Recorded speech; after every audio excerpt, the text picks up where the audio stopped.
This is section 8.3. We are estimating P, or a proportion, in a binomial distribution. So what we're going to do is we're going to kind of gear back towards binomial, proportions, the success failure thing, all those things, and we're going to actually estimate or build a confidence interval just like 8.1 and 8.2, but with proportions instead. So it's all about, if you read the question, am I giving you numbers or am I giving you percentages? If I give you a percentage, a proportion, some way of a fraction, you need to kind of think back to binomial. What do we need? First of all, before you can move on, n times p and n times q still need to be greater than 5. So that has to happen first. If that happens, we can assume a normal curve. And what's going to happen is we're going to use the z-scores, not the t-scores. So z-scores, or the normal curve, will always be used for the percentages. So you actually have to find your z-table in order to kind of finish this section.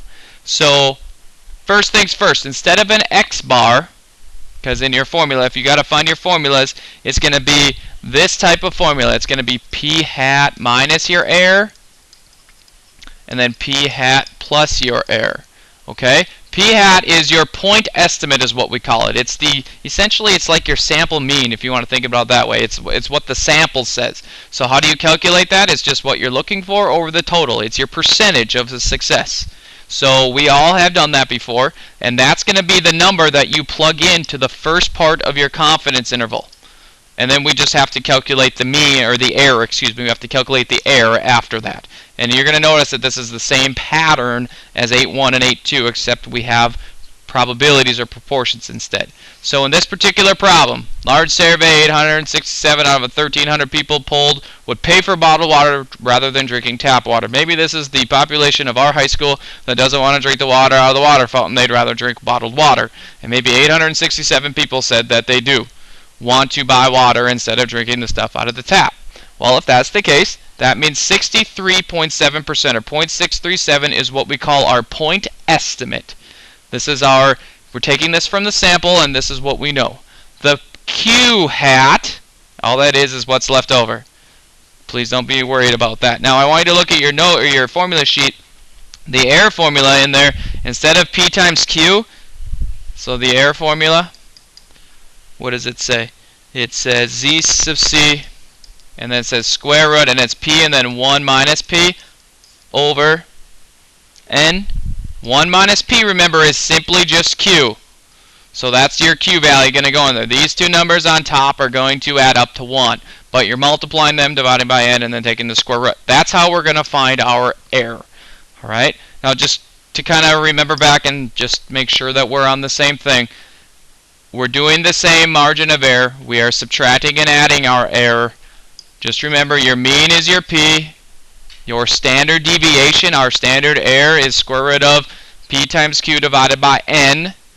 Alright, because we're taking large samples, and that's what we're going to kind of use to get there. Now, I just kind of showed you this interval before, but here's the interval that we're going to use. I want you to find that interval on your formula sheet. This is for section 8.3. Alright? This is for proportions only. You see a point estimate, a p-value. We're going to estimate the p-value. And the error formula for it is right here.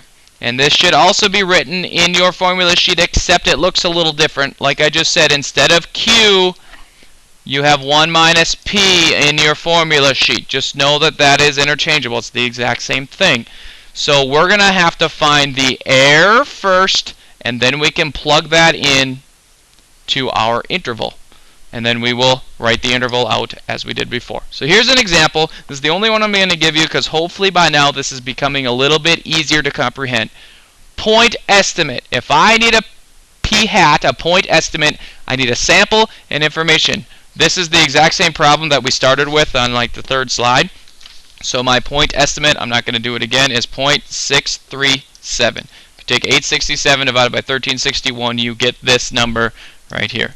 Q hat is what's left over. 1 minus that, so 0.363. N is the number of people that were asked, so that is your 1361. Right? Your confidence level. Confidence level. We want to be 90% confident, so that's 0.90.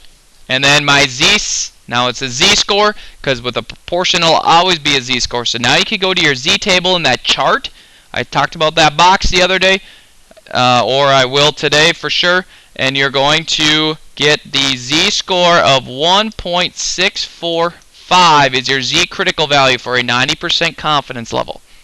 Okay, so or else you need there's a table on your z-score table. Find 90%, and that's the number that you will use. So how does the error work? Now if I write this formula back on here from your formula sheet, now it's P times Q over N, or P times 1 minus P, however you want to look at it. It's going to be, I'm going to change colors, 1.645 is your z-score, your z-critical value, times the square root, and underneath the square root, my p-value is 0.637, q is 0.363, over n is 1361. So basically you're taking your standard deviation and multiplying it by however many standard deviations we want to be away from it to get 90% of us in there. And if you multiply this out, I would do the radical first. Everything under the radical, take the square root, then multiply by 1.645, you get 0.021. So that is your error. What are we going to use the error for? Now we just build our interval. So my interval, the p hat minus the error, and this is going to estimate our proportion. The proportion of people that actually buy water instead of drinking it out of the tap. So p hat is point estimate 0.637 minus we have an error of about 2%. So give or take 2% if you want to think about it that way. 0.637 plus 0.021. And when you do those calculations, you end up getting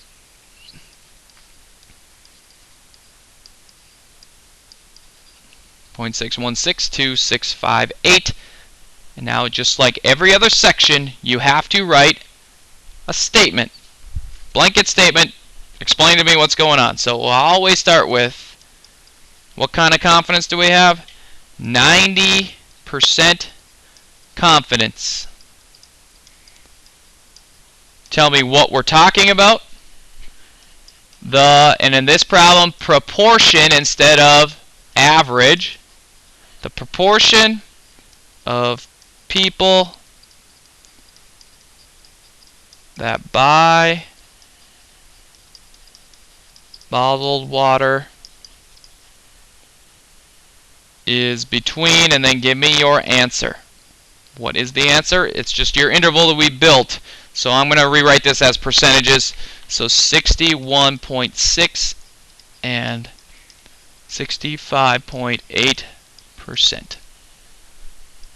And that's what I'm going to look for, that blanket statement, that sentence. And that allows me, okay, I know you had 90% confidence. I know we're talking about the proportion of people that buy bottled water.